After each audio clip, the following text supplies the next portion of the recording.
আমি এমনিতে ইরিগেশন ডিপার্টমেন্টের এই গভর্নমেন্টের স্টেট মিনিস্টার।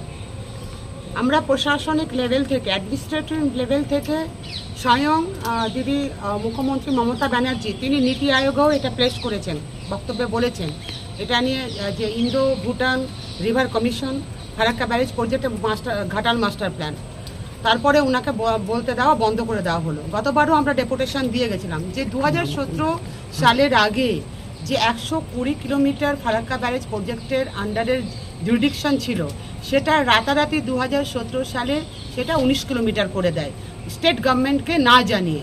ফলে আমরা ডিমান্ডে করতে এসেছি, কারণ একরের পর একর জমি আজকে নদীর তলায় তলিয়ে যাচ্ছে, একের পর এক বাড়ি ঘর সব ধসে চলে যাচ্ছে, মানুষ রাস্তায়। আমরা তাদেরকে 1 নম্বর খতিয়ানের তারা জায়গা দিতে পারছি না তাদেরকে বসবাসের জন্য। 64টা স্কুল এই মুহূর্তে বন্ধ আছে মালদা জেলার। ফলে যতক্ষণ না পর্যন্ত ফারাক্কা ব্যারেজের প্রজেক্ট যেটা 2017 সালের আগে ছিল, যেটা আমাদের প্রিয়রঞ্জন দাস মুন্সি যেটা করে গেছিলেন, যতক্ষণ না পর্যন্ত 120 কিলোমিটার জুরিডিকশন আবার ফারাক্কা ব্যারেজ প্রজেক্ট তারা না নেবে ততক্ষণ পর্যন্ত আমরা জিএমকে ঘেরাও করে বসে থাকি। এখন কি করছেন আপনারা? আমরা ঘেরাও করে বসে আছি। কাকে? জিএম, ফারাক্কার জিএমকে আমরা ঘেরাও করে বসে আছি। ফারাক্কা ব্যারেজ আমাদের মালদা এবং মুর্শিদাবাদে যে গঙ্গা ভাঙন হচ্ছে, এই গঙ্গা প্রতিরোধের দায়িত্ব ছিল কেন্দ্রীয় সরকারের, কিন্তু কেন্দ্রীয় সরকার কোনো রকম ভ্রুক্ষেপ করছেন না। এগ্রিমেন্ট হয়েছিল ব্রিজ হওয়ার সময় যে 120 কিলোমিটার অর্থাৎ 80 কিলোমিটার ডাউনে এবং আপে 40 কিলোমিটার এটা দেখাশোনা করবে কেন্দ্রীয় সরকার।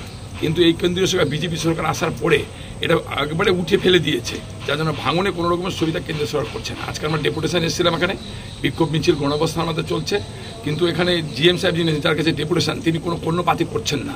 আমরা বলে দিয়েছি যে আমাদের এই 120 কিলোমিটার যে ডিমান্ড আছে সেই ডিমান্ড পূর্ণ না হওয়া পর্যন্ত বাইরে আমাদের মিছিল মিটিং চলবে, অবস্থান চলবে, এবং ভিতরে আমরা যারা প্রতিনিধি দিয়েছি তা আমরা জিএম সাহেবের কাছে বসে থাকবো। 1 দিন লাগুক, 2 দিন লাগুক, 3 দিন লাগুক, এটা অবস্থান ভিতরেই চলতে থাকবে যতক্ষণ পর্যন্ত আমাদের ডিমান্ড ফুলফিল হচ্ছে। ঘেরাও পূর্ণ ঘেরাও করা আছে এবং আমরা এখানে বসে থাকবো ঘেরাও করে। জিএম সাহেবকে একবার উঠতে দিব না জিএম সাহেবকে, ওখান থেকে আমরা বসে থাকবো, জিএম সাহেব বসে থাকবেন যতক্ষণ পর্যন্ত না আমরা কোনো আমাদের সুরা পাচ্ছি 120 কিলোমিটার আপ অ্যান্ড ডাউনের। প্রতি বছর দেখা যায় যে আপনারা এই টাইমটাতে এসে ডেপুটেশন দেন, অথচ কোনো কাজ হয় না। এর আগের বছরও দিয়েছিল, এবছর কি জানাচ্ছে? আমাদের এখন পর্যন্ত যা আপনাদেরকে বলতে চাইছি, আমরা জিএম সাহেবকে ঘেরাও করে রেখেছি যতক্ষণ পর্যন্ত আমাদের ডিমান্ড ফুলফিল হচ্ছে না।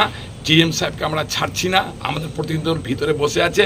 যদি জিএম সাহেব টেনে পুলিশ দিয়ে সেন্ট্রাল ফোর্স দিয়ে টেনে বের করে বাইরে ফেলেন, বাইরে ঘুমিয়ে থাকবো, শুয়ে থাকবো, কিন্তু এখান থেকে উঠবো না জিএম সাহেবকে ছেড়ে।